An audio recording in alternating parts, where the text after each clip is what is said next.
tengah-tengah dunia yang semakin hari semakin tidak menentu ini saudara, lebih lagi kita perlu untuk lihat kepada Kristus.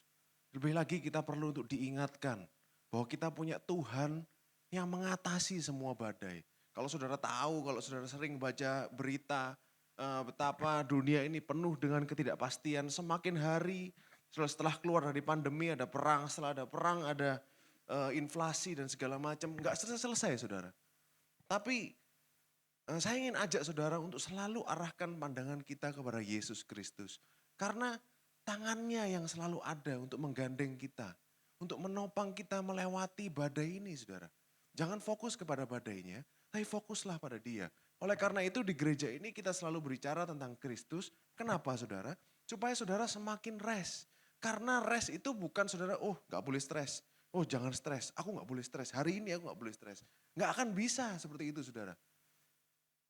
Rest adalah pada saat saudara bertemu dengan dia. Rest adalah pada saat saudara bertemu dengan sang kelegaan itu sendiri. The true rest adalah Yesus Kristus. Amin saudara. Nah hari ini goal dari semua pembicara di NCC adalah saudara pulang keluar dari pintu itu. Saudara gak berpikir tentang diri saudara lagi. Saudara gak berpikir tentang masalah saudara lagi. Tapi saudara lebih berpikir tentang Kristus. Saudara lebih sadar tentang dia dan betapa baiknya dia buat kita. Itulah goal dari setiap orang yang bicara di sini saudara. Wah cerita yang pasti sangat familiar buat saudara, yaitu pencobaan di padang gurun. Matius 4 ayat 1 sampai 2. Boleh kita buka, saya ingin ajak saudara baca bersama. Maka Yesus dibawa oleh roh ke padang gurun untuk dicobai iblis. Saudara, ingat dikatakan di sini Yesus dibawa oleh roh. Kemana? Ke padang gurun. Untuk apa? Untuk dicobai. Pertama kali baca ini mungkin kita bingung. Mungkin kok aneh ya? Bukannya doa Bapa kami itu bilang kepada kita, jangan pimpin kami kepada pencobaan. Ini justru roh yang membawa Yesus ke dalam pencobaan. Nah, pasti ada maksudnya saudara. Jadi kita akan lihat dengan berjalannya waktu dan sermon ini saudara. Ayat 2. Dan setelah berpuasa 40 hari dan 40 malam, akhirnya laparlah Yesus. Dikit saudara ya. Sebelum cerita ini, di Matius pasal 3, itu peristiwa di mana Yesus dibaptis di sungai Yordan. Kita waktu ke Israel dulu sempat ke tempat pembaptisan asli Yesus Kristus di situ. Yesus dibaptis di sungai Yordan, lalu saudara ingat apa yang terjadi? Langit terbuka, Roh Kudus turun dalam bentuk merpati, ada suara yang berkata, inilah anakku yang kukasihi, yang gurun. Kalau kita lihat versi Lukas, boleh dibuka Lukas 4 ayat 1 sampai 2. Jadi peristiwa ini dicatat di 3 Injil sinoptik yaitu Matius, Markus, dan Lukas. Dikatakan Yesus yang penuh dengan Roh Kudus. Dikatakan Yesus ini penuh dengan Roh Kudus, kembali dari sungai Yordan, lalu dibawa oleh Roh Kudus ke padang gurun. Jadi Roh Kudus ini memimpin Yesus ke padang gurun, dia penuh dengan Roh Kudus, saudara dikatakan. Ayat 2, di situ ia tinggal 40 hari lamanya dan dicobai iblis. Selama di situ ia tidak makan apa-apa dan sesudah waktu itu ia lapar. Nah sampai di sini dulu saudara.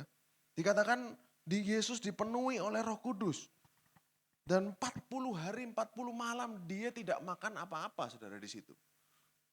Kenapa saudara? Kenapa? Apa signifikan dari event ini? Apa yang penulis Injil ini ingin ceritakan kepada? Karena tidak ada yang tertulis di Alkitab itu tanpa maksud dan tujuan. Karena kita tahu Alkitab ini adalah buku yang diinspirasi, yang adalah nafas Tuhan sendiri, pasti ada maksudnya saudara. Nah, lalu kalau saudara lihat konteksnya saudara, kalau saudara baca nanti, saya akan bawa saudara baca sampai akhir, saudara akan temukan bahwa sebenarnya dia sedang menggenapi perjanjian lama. Apa dan di mana perjanjian lamanya? Yaitu pada saat orang Israel dicobai di padang gurun. Itulah tujuannya Yesus waktu itu ke padang gurun untuk dicobai. Buktinya di mana saudara? Buktinya adalah nanti ayat-ayat yang Yesus pakai itu semua dari kitab Ulangan. Yang untuk mengcounter iblis. Dan saudara, cobaan yang iblis berikan kepada Yesus itu pun dari perjanjian lama, saudara. Jadi semuanya itu yang dialami bangsa Israel. Kalau saudara ingat peristiwa bangsa Israel zaman dulu, sebelum peristiwa ini, 2000 tahun sebelumnya, bagaimana orang Israel ditolong Tuhan dengan tangannya yang kuat.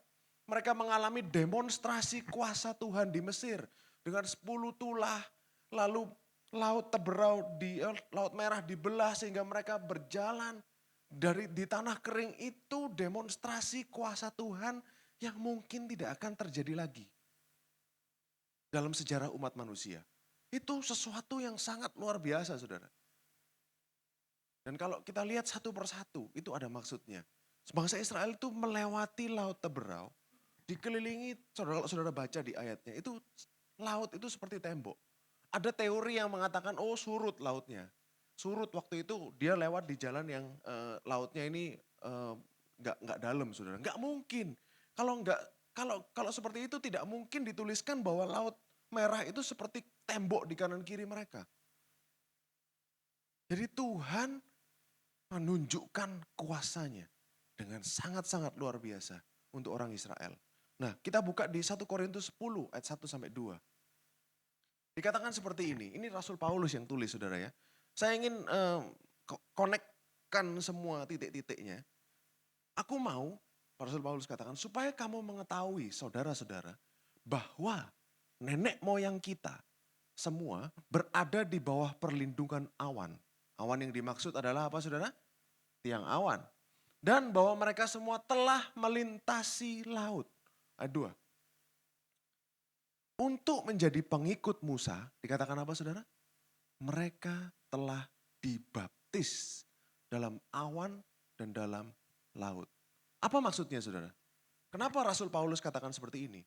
Jadi Rasul Paulus sedang menggambarkan tipologi. Saya sering berkata di sini bahwa pada zaman rasul-rasul mereka belum punya surat-surat itu. Injil, Matius, Markus, Lukas, Yohanes belum ditulis. Jadi bagaimana mereka cerita Injil? Dari perjanjian lama. Orang Israel melewati Laut Merah, menyeberangi Laut Merah adalah peristiwa baptisan. Jadi sama seperti yang Yesus alami barusan di padang gurun, di Sungai Yordan Yesus dibaptis, lalu dia dibawa roh ke padang gurun. Begitu juga orang Israel. Dia mengalami sesuatu yang menurut Paulus, ini Paulus yang bilang, saudara ya, dibaptis dalam awan, ini awan tiang awan, dan dalam laut. Lalu mereka dibawa Tuhan ke padang gurun. Saudara, saya harap saudara sudah bisa melihat paralelnya. Bagaimana kehidupan Yesus dan Israel ini sejalan. Karena apa, saudara? Maksud Tuhan adalah dia, Yesus Kristus adalah Israel yang sejati. Israel yang dahulu gagal. Tapi Yesus Kristus adalah Israel, the true Israel adalah Yesus Kristus dan dia tidak gagal. Amin, saudara. Nah, dari sini kita akan lanjut, saudara. Kalau saudara ingat lagi, saya ingin konekkan semua titik-titiknya. Matius 3 ayat 15, boleh dibuka. Saudara ingat pada waktu Yesus dibaptis. Ayat 14 boleh, mundur satu ayat. Ayat 14 dikatakan bahwa Yohanes Pembaptis itu bilang kepada Tuhan gini, Yohanes mencegah dia, akulah yang perlu dibaptis oleh engkau, Tuhan. Dan engkau yang datang kepadaku. Dia gak mau awalnya baptis Yesus, saudara. Karena dia merasa dia tahu dia yang harus dibaptis oleh Yesus. Lalu ayat 15 Yesus katakan apa? Yesus menjawab katanya kepadanya, biarlah hal itu terjadi. Karena demikianlah sepatutnya. Apa kehendaknya Elohim? Ya memang Tuhan sedang setting, Tuhan sedang bikin suatu latar cerita bahwa Yesuslah adalah Israel yang sejati. Karena itu dia harus dibaptis oleh Yohanes. Meskipun dia lebih besar dari Yohanes. Sampai di sini saudara bisa mengikuti, saudara ya. Jadi memang Yesus harus dibaptis karena dia menggenapi perjalanan Israel yang dulu. Karena Yesus menggenapi perjalanan Israel di mana Israel gagal, tetapi Yesus tidak. Nah, saya akan ajak saudara untuk, kalau saudara baca, saudara ya, di bilangan setelah Laut Merah, saudara. Bangsa Israel melewati padang gurun. Dan mereka banyak gagal di sana. Mereka nggak percaya dan takut masuk tanah Kanaan. Jadi lucunya saudara ya, itu dari Gunung Sinai sampai ke Kades Barnea. Kades Barnea ini ada beberapa versi, tapi saya lebih percaya versi yang di dekat perbatasan Arab Saudi. Karena Laut Merah yang dilewati dan Gunung Sinai yang disinggahi oleh orang Israel itu ada di dekat Saudi Arabia. Lalu Kades Barnea dikatakan dari Horeb ke Kades Barnea itu cuma 11 hari. Kades Barnea ini adalah bordernya, ibaratnya perbatasan. Kalau arkeolog, jadi di Yordan, saudara. Kades Barnea ini masih belum jelas lokasinya, tapi most likely ada di sebelah selatan dari kota Petra di Yordan. Kalau yang pernah ke Israel pasti mungkin pernah dengar soal kota Petra, saudara. Jadi mereka sudah sampai, saudara, sampai di depan tanah perjanjian. Lalu kirim 12 pengintai. Mereka melihat seluruh tanah perjanjian yang begitu indah, begitu bagus. 12 mengintai itu adalah wakil satu orang dari setiap suku. Selama 40 hari, nah perhatikan saudara, 40 days, 40 hari mereka mengelilingi tanah itu saudara. Mereka mengelilingi tanah itu selama 40 hari. Tapi pulang dari situ, mereka gak percaya. Mereka gak percaya bahwa Tuhan memberikan tanah itu untuk mereka saudara. Inilah yang dialami orang Israel pada waktu itu di padang gurun. Banyak kegagalan demi kegagalan. Saya akan jelaskan satu persatu saudara. Dan bagaimana ini berhubungan dengan peristiwa di padang gurun. Yesus dicobai di sana. 40 hari saudara mengelilingi tanah itu. Tapi gak percaya. Hanya Yosua dan Kaleb yang percaya. Cuman 2 orang. Lalu Tuhan marah. Dan dia binasakan semua itu satu generasi. Makanya orang Israel berkeliling di padang gurun itu selama 40 tahun. Karena apa? Saudara akan lihat sendiri, saya akan ajak saudara bilangan, ya dikatakan seperti ini. Tetapi mengenai kamu, bangkai-bangkaimu akan berhantaran di padang gurun ini. Jadi generasi pertama yang tidak percaya, yang keluar dari Mesir itu dikatakan Tuhan bangkaimu akan berhantaran di gurun ini. Ayat 33. Dan anak-anakmu akan mengembara sebagai penggembala di padang gurun 40 tahun lamanya. Dan akan menanggung akibat ketidaksetiaan sampai bangkaimu habis di padang gurun. Jadi Tuhan itu waktu karena mereka gak percaya, itu sampai Tuhan itu marah. Ayat 34, sesuai dengan jumlah hari. Dikatakan ini, kenapa kok Tuhan biarkan 40 tahun bangsa Israel? Gak ada maksudnya saudara. Sesuai dengan jumlah hari yang kamu mengintai negeri itu, yakni 40 hari, 1 hari dihitung 1 tahun. Oke saudara, kenapa kok mereka dihukum 40 hari muter-muter? Karena ini disesuaikan sama Tuhan. Oke 40 hari mata-mata keliling-keliling, ya udah 40 tahun sekarang.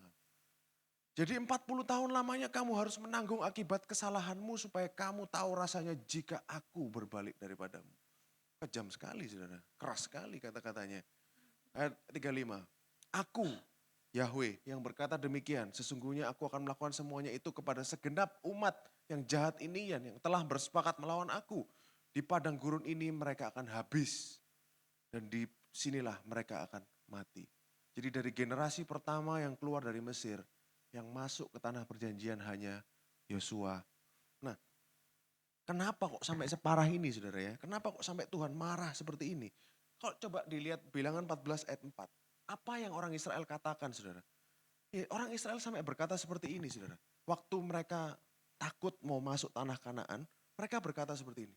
Mereka berkata seorang kepada yang lain. Baiklah kita mengangkat seorang pemimpin lalu pulang ke Mesir. Saudara. Apa enggak kebangetan saudara? Sudah sampai di depan, udah mau lihat, udah mau masuk, udah deket saudara. Lalu bilang, pulang aja ke Mesir, angkat pemimpin lagi. Apakah kurang Tuhan menunjukkan itu semua mujizatnya? Gak kurang saudara.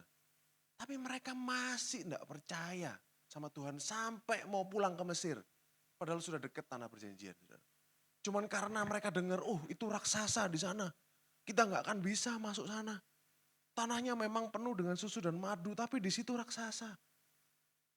Mereka lupa saudara, bagaimana Tuhan menyelamatkan mereka dari Firaun, bagaimana Tuhan memberikan 10 tulah menghancurkan bangsa Mesir, bagaimana Tuhan membuka laut Teberau, bagaimana Tuhan mengirim mana, bagaimana Tuhan menyelamatkan mereka dengan tangannya yang kuat, saudara. Lupa orang Israel, saudara. Jadi sampai di sini saudara mulai dapat konteksnya ya saudara ya. Jadi saya nggak bermaksud untuk cerita yang buruk-buruk, tapi inilah yang terjadi pada waktu itu. Konteksnya bagaimana orang Israel ini gagal total, saudara, intinya gitu. Mereka gagal total sampai satu generasi ini dibinasakan oleh Tuhan. Itu adalah sebuah judgment, adalah hukuman atas orang Israel karena mereka nggak percaya. 40 hari jadi 40 tahun. Itulah hukuman yang diberikan kepada Tuhan, itu kutuk saudara. Oleh karena itu Yesus bukan puasa 40 tahun saudara. Yesus 40 hari. Karena apa? Karena dia berhasil saudara. Karena dia menang. Karena dia tidak gagal seperti orang Israel pada waktu itu. Karena dialah Israel yang sejati. Dialah yang sempurna. Yang diberikan Tuhan sendiri. Itulah kenapa Yesus berpuasa 40 hari. Kenapa enggak 30 Tuhan? Kenapa enggak 32? Kenapa enggak 15 hari? Kenapa enggak 7 hari? No, ada maksudnya saudara. Karena semua ini adalah gambaran-gambaran yang harus digenapi dari perjanjian lama. Nah, lanjut saudara. Kalau saudara ingat nomor 40, angka 40 ini selalu menggambarkan kesusahan. Tapi diakhiri dengan kemenangan. Selalu menggambarkan kesusahan, selalu menggambarkan hukuman, selalu kesulitan, tapi akhirnya menang. Contoh saudara ya. Contohnya adalah Nuh. Berapa hari hujan? Air bah? Hujan mengguyur bumi 40 hari 40 malam. Tuhan membuka tingkap-tingkap langit. Setelah itu baru terjadilah, keluarlah manusia, ibaratnya generasi yang baru yang Tuhan ciptakan yang enggak dikorap oleh iblis yaitu Nuh sendiri. Saudara ingat 40 hari. Goliat mengejek, mengolok-olok tentara Israel sampai akhirnya Daud datang dan membunuh dia. Banyak saudara. Contoh-contoh di Alkitab. Yunus, dia datang ke Niniwe. Dia bilang, bertobatlah 40 hari kamu akan dihukum Tuhan. 40 days, tapi akhirnya baik saudara. Endingnya baik, endingnya bagus. 40 hari, jadi itulah signifikannya angka 40 saudara. Kalau saudara ingat Musa, yang kita beberapa bulan lalu ceritakan. Musa setelah dia membunuh tentara Mesir, dia lari ke pengasingan, berapa lama saudara? 40 tahun. Sebelum akhirnya dia jadi gembala domba 40 tahun di Midian. Tanah Midian adalah Arab Saudi saudara. Jadi 40 tahun Musa mengembara dalam pengasingan sebelum Tuhan panggil dia dalam semak duri yang menyala. Kalau saudara lihat lagi, kalau saudara lihat di Ulangan 9 ayat 16 sampai 18, saya ingin point out satu fakta yang mungkin kita sering kali miss. Ulangan pasal 9 ayat 16 sampai 18. Ini Musa saudara ya. Jadi kita akan banyak belajar dari kitab Ulangan. Ini hari-hari terakhirnya Musa, dia mengingatkan orang Israel sebelum dia pergi bersama-sama dengan Tuhan. Dia rindukan bahwa sesungguhnya kamu telah berbuat dosa terhadap Yahweh Elohim. Kamu membuat satu anak lembu, tuangan. Kamu segera menyimpang dari jalan yang diperintahkan Tuhan kepadamu. Ayat 17. Maka ku pegang kuat kedua loh itu, ku lemparkan dari kedua tanganku, ku pecahkan itu di depan matamu. Ayat 18. Sesudah itu, apa yang Musa lakukan saudara? Aku sujud di hadapan Tuhan. 40 hari, 40 malam lamanya. Seperti yang pertama kali. Roti tidak kumakan, air tidak kuminum. Jadi Musa itu karena segala dosa, lanjut. Karena segala dosa yang kamu perbuat, yakni kamu melakukan apa yang jahat di mata Tuhan. Sehingga kamu menimbulkan sakit hatinya. Musa berdoa demi bangsa Israel 40 hari, 40 malam sujud saudara. Lalu kalau saudara baca lagi di Ulangan 9 ayat 23. Ini. Lihat, ini saudara, ini tentang Kades Barnea. Ketika Tuhan menyuruh kamu pergi dari Kades Barnea, waktu kirim mata-mata 12 untuk melihat tanah Kanaan, majulah dan duduki negeri yang kuberikan kepadamu. Maka kamu menentang titah Tuhan Elohim, Kamu tidak percaya kepadanya dan tidak mendengarkan suaranya. Ayat 24. Bahkan kamu menentang Tuhan sejak aku mengenal kamu. Ayat 25, apa yang Musa lakukan saudara? 40 malam lamanya aku sujud.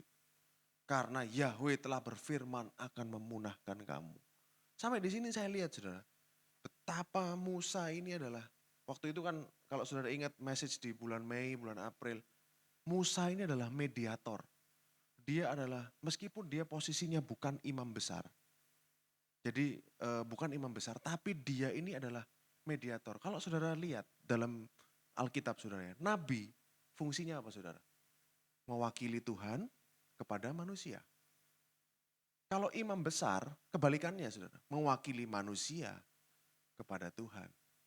Harusnya yang melakukan ini siapa? Harun. Karena Harun adalah imam besarnya. Dia yang membela manusia, dia yang menjadi mediator. Tapi di sini Musa yang lakukan.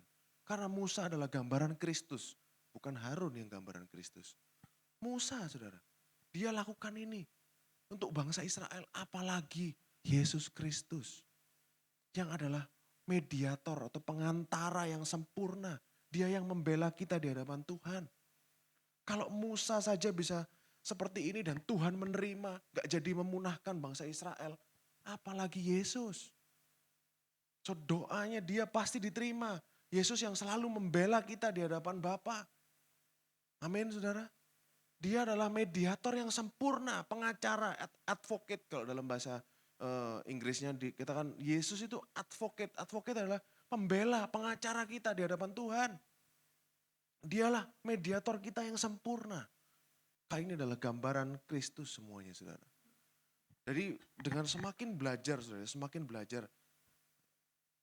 Saya semakin mengerti saudara bahwa dulu kita selalu bilang law grace. Law grace. Sebenarnya law itu enggak salah. Tapi dipakai, diartikan salah. Jadi akhirnya salah kaprah semua saudara. Padahal sebenarnya hukum Taurat, Kejadian, Keluaran, Imamat, Bilangan, Ulangan itu adalah kitab yang luar biasa. Dan itu adalah semua gambaran tentang Yesus Kristus. Bukan yang lain saudara. Bukan tentang manusia. Semuanya adalah gambaran tentang dia. Nah, dengan kita mengerti itu, kita akan semakin, oh iya ya, semakin bijaksana. Jadi ada hukum Taurat ini kenapa ya kok seperti ini, kenapa ya seperti ini. Bukan mencari, oh berarti aku harus gini, berarti saya harus gini. Itu fokusnya kepada kita lagi saudara. Tapi fokusnya adalah Kristusnya di mana dari hukum Taurat ini. Kristusnya di mana? Try to find, cobalah cari Kristusnya. Kalau saudara mencari, dia pasti akan berkenan untuk menyatakan dirinya kepada saudara. Amin. Nah, dari sini kita masuk ke Matius pasal 4 ayat 3. Jadi Yesus menang di padang gurun saudara ya. Dia menang atas semua cobaan iblis. Oleh karena itu, dia yang dibawa dia bukan kutuk, tapi berkat. Setelah itu, setelah dari padang gurun, Yesus memulai pelayanannya di bumi. Dan dia menjadi berkat, bukan kutuk saudara. Tapi Yesus lakukan itu 40 hari karena dia berhasil. Dan dia menjadi berkat buat dunia. Amin. Dan dia pergi memulai pelayanannya, menyembuhkan orang, mengusir setan, dan lain-lain. Nah, kita masuk ke Matius 4 ayat 3-4. Lalu datanglah si pencoba. Iblis saudara ya. Jadi yang mencoba ini iblis. Dan berkata kepadanya, jika engkau anak Elohim, perintahkanlah supaya batu ini menjadi roti saudara. Lalu ayat 4. Tetapi Yesus menjawab, ada tertulis, manusia hidup bukan dari roti saja, tapi dari setiap firman yang keluar dari mulut Elohim. Dari mana ini diambil saudara? Ulangan 8 ayat 2-3. Jadi Yesus itu mengutip apa yang dikatakan oleh Musa. Ulangan 8 ayat 2-3. Saudara akan lihat semua di sini, semakin jelas. Ingatlah kepada seluruh perjalanan yang kau lakukan atas kehendak Tuhan Elohim. Boleh dicek bahasa Inggrisnya. Saya ingin tunjukkan poin pertama.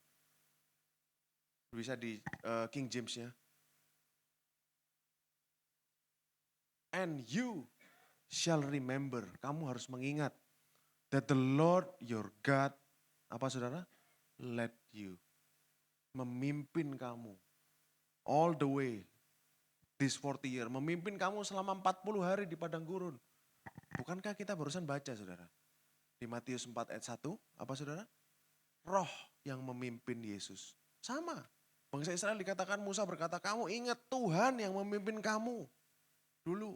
Sama seperti Yesus juga dipimpin ke dalam padang gurun. Kembali ke bahasa Indonesia. Di padang gurun selama 40 tahun ini dengan maksud. Nah ini saudara. Maksudnya apa? Tuhan memimpin orang Israel itu di padang gurun.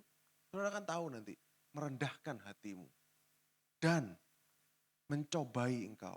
Bahasa terjemahan yang lebih pas adalah test you.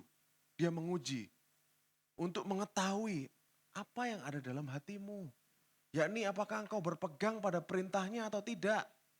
Jadi yang pertama merendahkan hati. Yang kedua tes dan mengetahui apa yang ada di isi hati. Ayat 3. Jadi ia merendahkan hatimu, membiarkan engkau lapar dan memberi engkau makan mana yang tidak kau kenal. Mana mereka nggak ngerti loh saudara. Itu nggak ngerti itu apa saudara. Orang Israel pada waktu itu. Dan yang juga tidak dikenal oleh nenek moyangmu. Untuk membuat engkau mengerti. Ini loh tujuannya saudara.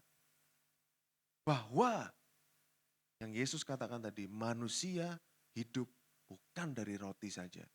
Tapi manusia hidup dari segala yang diucapkan Tuhan. Clear saudara? Sudah semakin jelas? Jadi apa yang Tuhan lakukan, apa yang Yesus jawab itu dari sini saudara. Bangsa Israel enggak ngerti. Waktu mereka lapar mereka ngomel saudara. Mereka ngomel-ngomel lalu mulai apakah kau membawa kami di sini untuk mati dan segala macam. Mereka udah ngomel-ngomel. Tapi Yesus dia lapar. Sebenarnya Yesus berkuasa menjadikan batu itu jadi roh untuk diuji. Karena dia sudah mengerti ini saudara. Bangsa Israel tidak ngerti bahwa manusia hidup oleh bukan dari roti, tapi dari firman yang diucapkan Tuhan. Bangsa Israel nggak ngerti, Yesus ngerti. Oleh karena itu dia nggak rubah batu jadi roti. Karena dia tahu, man sustenance. Kita hidup bukan dari roti saja, tapi dari firman-Nya. Yesus paham itu, jadi dia nggak gagal. Lewat saudara, tes pertama. Yesus adalah Israel yang sejati. Nah, kalau saya boleh ini saudara ya, boleh tambahkan konteks dari kitab Matius ini saudara. Ada satu peristiwa yang tidak diceritakan di kitab manapun selain Matius. Apa itu saudara? Yesus kabur ke Mesir. Waktu itu pada waktu mimpi, ada mimpi diberikan kepada Yusuf. Herodes mau membunuh semua anak-anak, bayi-bayi. Lalu Yesus disuruh pergi ke Mesir. Lalu akhirnya dia kembali setelah Herodes mati, dia kembali dari Mesir ke Israel. Peristiwa ini tidak dicatat di kitab manapun selain Matius. Kenapa saudara?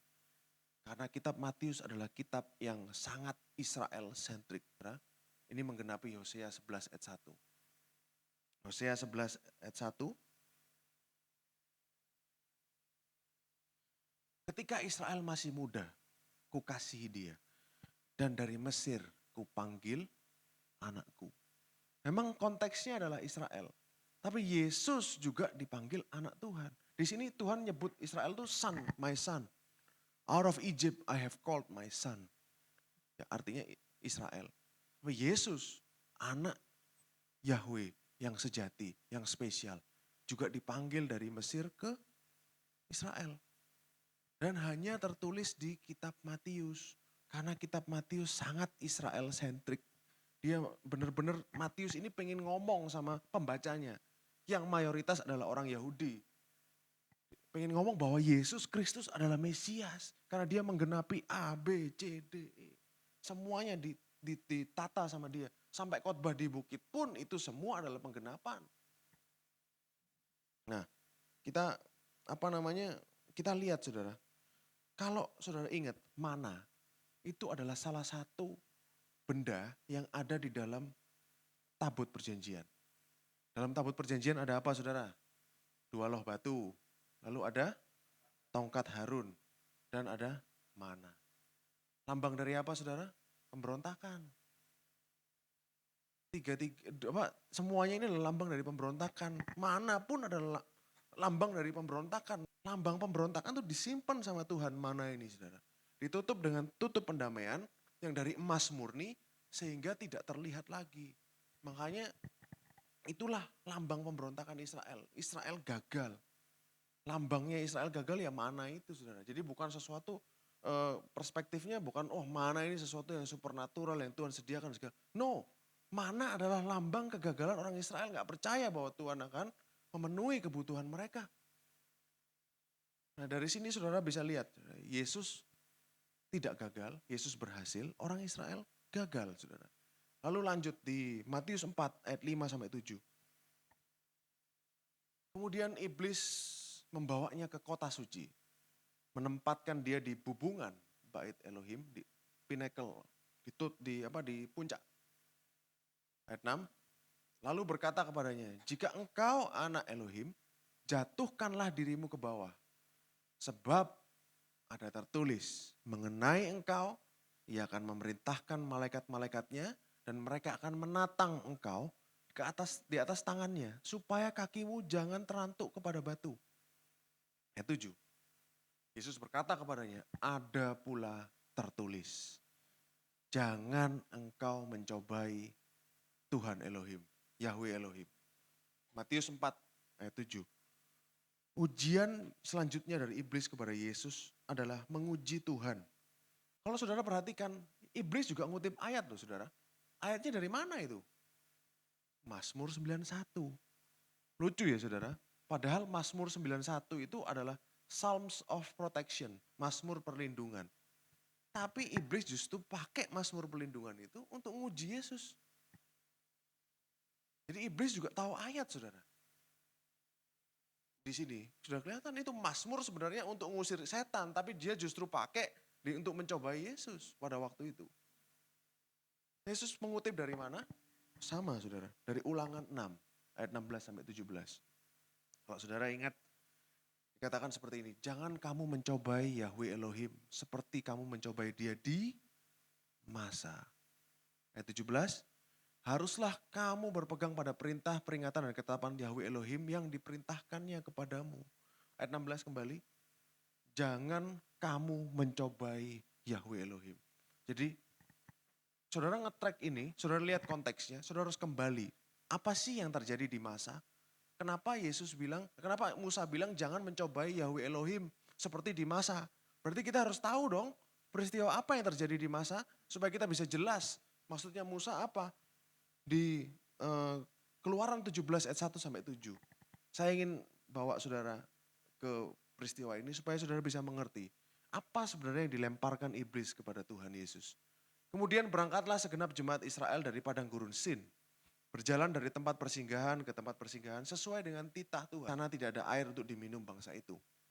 Kedua, jadi mulailah mereka bertengkar dengan Musa. Kata mereka, berikanlah air kepada kami supaya kami dapat minum.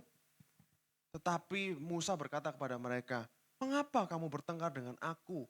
Apa saudara pertanyaannya? Mengapa kamu mencobai Tuhan? Ayat 3.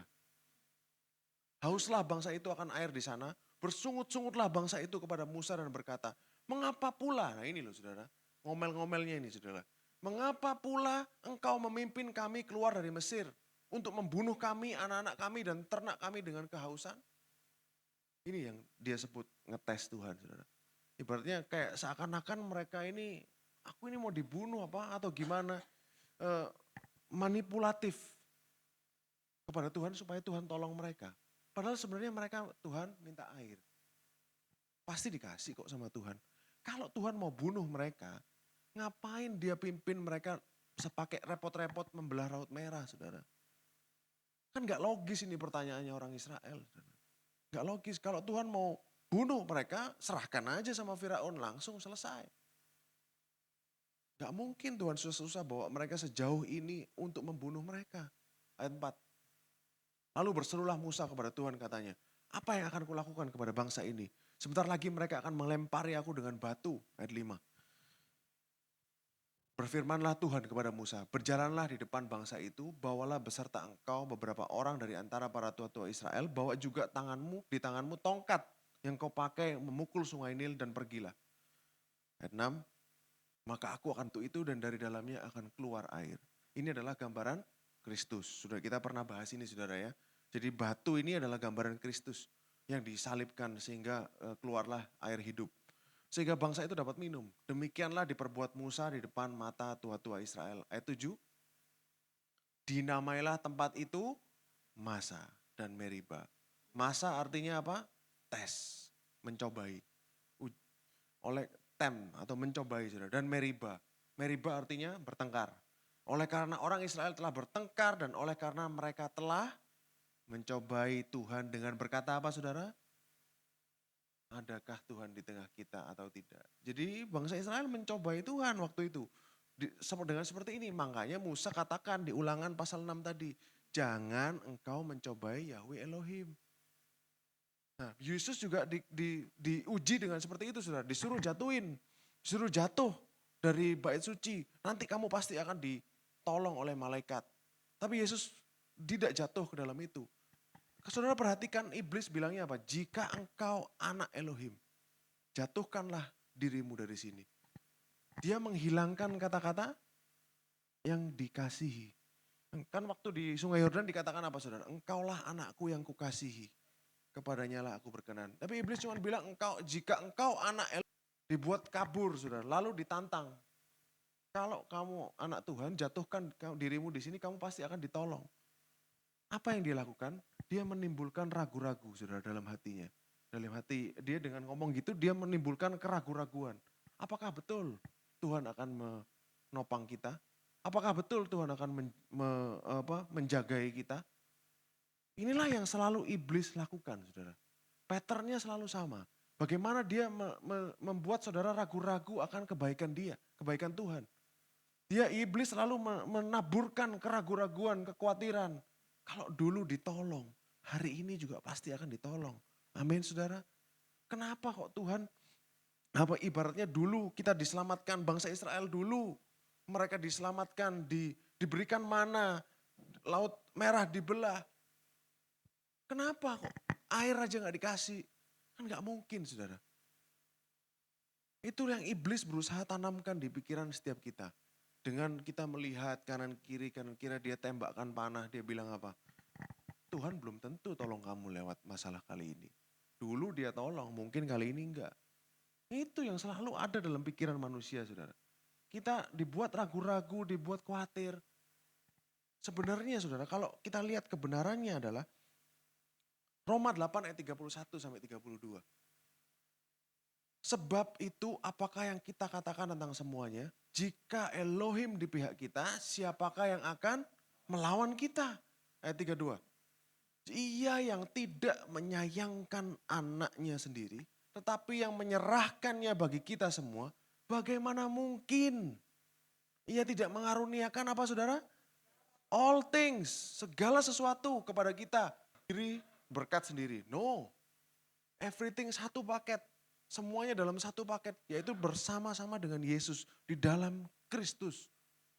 Terdapat semua kepenuhan Elohim.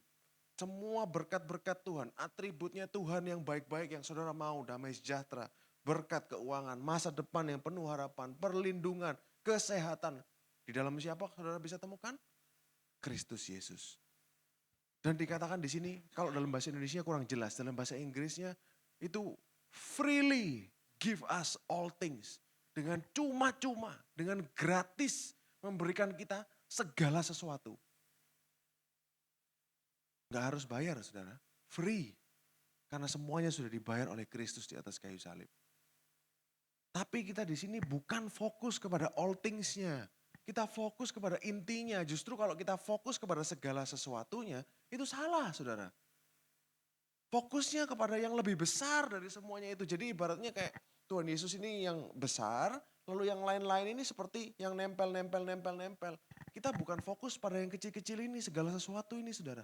Tapi kita fokus kepada intinya, esensinya yaitu pribadi Yesus Kristus.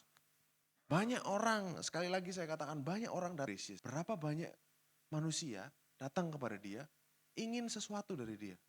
Tuhan aku mau supaya bisnisku diberkati, diberi kesehatan dan segala macam. Yes, itu akan kita dapat. Tapi intinya bukan itu, saudara. Intinya adalah pribadi Kristus Yesus. Dialah reward yang sejati. Dialah prize itu ibaratnya hadiah yang terindah. Bukan yang lain, saudara. Tapi orang datang kepada Yesus mau apa yang dia punya. Tapi gak mau kenal siapa dia. Sedih gak saudara kalau jadi Tuhan Yesus? Sedih saudara. Tapi dia adalah Tuhan yang penuh dengan kasih karunia. Dia yang tahu motivasi setiap orang datang kepada dia. Kalau kita, seringkali ada orang mungkin datang kepada kita gak tahu motivasinya dia apa. Oh ini orang mau gini, mau ini, mau ini, mau ini. Kita gak tahu saudara. Karena kita gak tahu hatinya. Tapi Tuhan, setiap orang yang datang kepada dia, di seluruh jagat raya ini, dia ngerti mau hatinya apa. Oh orang ini datang cuma mau supaya diberkati. Orang ini datang cuma supaya mau dilindungi. Orang ini datang supaya bisnisnya tambah sukses. Yesus understand everything. Dia ngerti semuanya. Tapi dia tetap menerima orang-orang itu. Dia gak menolak mereka, saudara. Tapi mereka tetap dirangkul, diterima, diberkati. Itu adalah betapa besarnya kasih karunia Tuhan kepada kita. Padahal Tuhan cari orang-orang yang mengejar hatinya. Seperti Daud, a man after my own heart. Orang yang mengejar hatiku. Yang pengen tahu apa yang ada di isi hatinya Tuhan. Yang benar-benar mau dekat dengan dia. Amin saudara. Saya percaya di NCC kita semakin hari dibukakan tentang pribadi Kristus. Tujuannya apa saudara? Tujuannya adalah supaya every day saudara semakin jatuh cinta kepada dia. Saudara jatuh cinta kepada pribadinya. Betapa indahnya hatinya Tuhan. Itu yang lebih indah daripada semua berkatnya saudara. Dari semua yang dia miliki. Yang paling indah. The most precious, yang paling berharga adalah hati Tuhan. Betapa dia mencintai saudara. Itu lebih daripada segala yang saudara bisa dapatkan di bumi ini. Amin saudara. Marilah kita gak salah fokus. Tapi kita semakin kenal pribadinya. Dia nyata kok saudara. Dia adalah pribadi yang nyata. Saudara bisa berbicara kepada dia. Saudara bisa ngomong. Saudara bisa libatkan dia dalam segala aspek kehidupanmu. Dan dia akan menjadi sangat real dalam hidup saudara. Nanti yang lainnya itu akan ditambahkan. Makanya dikatakan apa? Seek first the kingdom of God and His. Bukan its. Harusnya kalau kerajaan Tuhan itu adalah sebuah objek, bahasa Inggris bilangnya its, bukan his. Tapi dikatakan bahasa Inggrisnya jelas, his righteousness. Jadi his itu pribadi laki-laki. Siapa? Yesus Kristus. Carilah dahulu kebenarannya ini loh. Betapa dia begitu sempurna. Saudara, semuanya itu akan ditambahkan kepadamu. Matius 4 ayat 8 sampai 10. Hampir selesai saudara ya. Matius 4 ayat 8 sampai 10. Pencobaan yang terakhir. Ini menarik saudara. Lalu dikatakan seperti ini. Iblis membawanya pula ke atas gunung yang sangat tinggi. Dan memperlihatkan kepadanya semua kerajaan dunia. Dengan kemegahannya. Ayat 9. Dan berkata kepadanya. Semuanya itu akan kuberikan kepadamu jika engkau sujud menyembah aku. Ayat 10. Yesus katakan, berkatalah Yesus kepadanya. Enyahlah iblis. Sebab ada tertulis. Engkau harus menyembah Yahweh Elohim. Dan hanya kepada dia sajalah engkau berbakti. Saudara pasti sudah tahu jawabannya. Yesus mengutip Ulangan 6 ayat 13. Kita baca dari ayat 10 saudara. Dikatakan seperti ini. Maka apabila Yahweh Elohim telah membawa engkau masuk ke negeri. Konteksnya negeri. Negeri Kanaan yang dijanjikannya dengan sumpah kepada nenek moyangmu, yakni Abraham, Ishak, Yakub untuk memberikannya kepadamu. Kota yang besar dan baik yang tidak kau dirikan. Ini loh kasih karunia Tuhan saudara. Jadi kota yang dia siapkan untuk orang Israel itu besar, baik dan bukan mereka yang bangun. Ayat 11. Rumah-rumah penuh berisi. Nah, rumahnya sudah ada isinya saudara. Kebun anggur dan kebun zaitun yang tidak kau tanami. Dan apabila engkau sudah makan dan menjadi kenyang. Ayat 12. Berhati-hatilah. Supaya jangan engkau melupakan Yahweh yang membawa kamu keluar dari tanah Mesir, dari rumah perbudakan. Ayat 13. Nah, engkau harus takut akan Yahweh Elohim. kepada Dia haruslah engkau beribadah. Saudara, kalau ini kutipan Tuhan dari Ulangan 13 ini, saudara. Lalu saudara mungkin akan tanya, tadi kan bukan ini. Tadi kan ngomong engkau harus menyembah kepada Yahweh, bukan takut. Betul saudara ya? Nah, ini sebenarnya kalau paham arti di kebudayaan di Timur Tengah saudara ya, takut. Takut, jadi sekali lagi Yesus tadi ngomong engkau harus menyembah Tuhan Elohimmu, itu adalah dalam bahasa Yunani, Greek. Nah, memang bahasa aslinya dalam bahasa Ibrani adalah dalam bahasa Yunani adalah menyembah. Tapi dikatakan di sini engkau harus takut akan Yahweh. Kenapa? Karena menurut orang Timur Tengah, konsep takut ini berbeda dengan kita. Kita dengan budaya barat dan segala macam selalu dikatakan takut ini adalah takut dihukum. Ya saudara ya, takut dimarahi karena melakukan kesalahan. No, konsep Timur Tengah tentang takut adalah reverence. Reverence artinya menyembah, kagum, deep respect, respect yang dalam. Jadi benar-benar mengagumi. Jadi seperti menyembah sebenarnya itu. Kamu harus menyembah Yahweh Elohim. Kepada Dialah engkau harus beribadah. Itu dalam bahasa Inggrisnya serve. Kepada Dialah kamu harus melayani. Kamu harus melayani hanya Dia saja. Maksudnya seperti yang Yesus katakan tadi. Kata bahasa aslinya afat itu memang benar terjemahannya melayani atau beribadah. Jadi inilah ayat yang dipakai Yesus untuk ngonter setan saudara, pada waktu itu. Nah, kalau saudara ingat ayat ini, pasti saudara akan ingat peristiwa anak lembu emas. Bagaimana Musa di atas 40 hari, menunggu Musa 40 hari loh saudara. Orang Israel kan di padang gurun. Orang Israel juga di padang, Sinai kan padang gurun saudara ya. Mereka nunggu Musa gak turun-turun 40 hari. Itu gagal saudara. Suruh nungguin Musa 40 hari turun aja gagal. Mereka sudah bikin di bawah anak lembu emas. Akhirnya menyembah Dia. Padahal baru Tuhan kasih perintah jangan membuat bagimu patung yang menyerupai apapun. Karena Tuhan tidak mau mereka menyembah seperti bangsa-bangsa di sekitar mereka. Yang semuanya bikin patung-patung-patung sendiri-sendiri saudara. Baru dikasih perintah. Nungguin Musa 40 hari turun aja sudah gak sabar. Langsung udah melanggar perintahnya.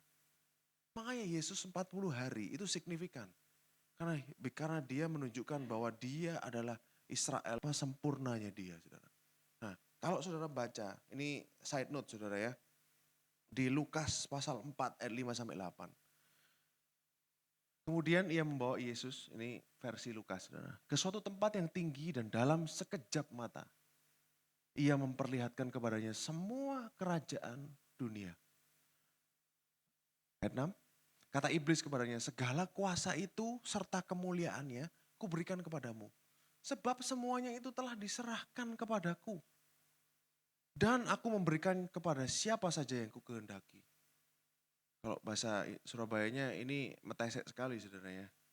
Ayat 7, jadi jikalau engkau menyembah aku, semuanya itu akan menjadi milikmu. Waktu saudara baca ini, saudara bertanya enggak? Iblis kok punya kuasa segitunya ya? Apa yang ditawarkan dia kepada Yesus? Kalau saudara baca dengan teliti, dikatakan itu kerajaan dunia. Nah, gini saudara, tadi konteksnya di Ulangan 6 adalah tentang tanah Kanaan, tentang Israel, tentang tanah perjanjian. Kalau intinya Tuhan bilang kepada mereka di Ulangan pasal 6 tadi, kalau saudara baca kelanjutannya, kalau kamu gak taat, kamu akan kulenyapkan dari sini. Tapi kalau kamu taat, kamu akan stay di sini. Kamu akan prosper, makmur di sini, hidupmu akan enak di sini. Nah, tanah Kanaan ini memang spesial dan hanya diserahkan oleh orang Israel, kepada orang Israel. Oleh karena itu, saudara, bangsa Israel itu kerajaan-kerajaan Yunani, kerajaan-kerajaan Roma yang kemana menjajahi kanan kiri. No, Israel tidak seperti itu. Bahkan sampai hari ini pun makanya namanya IDF, Israel Defense Force, karena mereka bertahan saja, bukan untuk menyerang. Karena memang tanah Kanaan ini yang menjadi milik Israel. Oleh karena itu Yesus dicobai seperti ini dia menolak saudara. Tidak mau. Karena memang kalau kita lihat konteksnya dari Ulangan, Yang berhak dimiliki oleh orang Israel hanyalah tanah Kanaan. Sedangkan iblis yang ditawarkan adalah dunia. Kerajaan dunia. Artinya apa? Berarti iblis ini otoritasnya lumayan ya. Jadi kalau boleh dibilang saudara, semua bumi adalah milik Tuhan. Betul saudara? Karena dia pencipta. Everything di bumi ini semua tanah punyanya dia. Tapi ada satu tanah yang Tuhan bilang, this is my land. Itu yaitu tanah Kanaan. Yang dia bilang, ini tanahku. Tuhan spesifik bilang. Kalau saudara baca di Imamat 25 ayat 23. Boleh dibuka Dela. Tanah jangan dijual mutlak. Karena akulah pemilik tanah itu. Sedang kamu adalah orang asing dan pendatang bagiku. Jadi tanah Kanaan itu spesial buat Tuhan. Makanya dia bilang ini tanahku. Satu-satunya tanah di bumi yang Tuhan langsung sendiri ngomong. Sebenarnya tancepin bendera ini punyaku. Bukan yang lain. Ada banyak saudara buktinya. Banyak ayatnya. Selalu dia bilang this is my land. Ini tanahku. Makanya selama-lamanya tanah Israel itu akan menjadi spesial di mata Tuhan. Berarti yang lain bukan. No. Tapi yang lain itu diberikan kepada iblis karena iblis punya otoritas terbatas. Dia punya authority, betul memang dia ngomongnya nggak ngawur saudara. Dia punya otoritas tapi limited kepada tanah-tanah yang lain.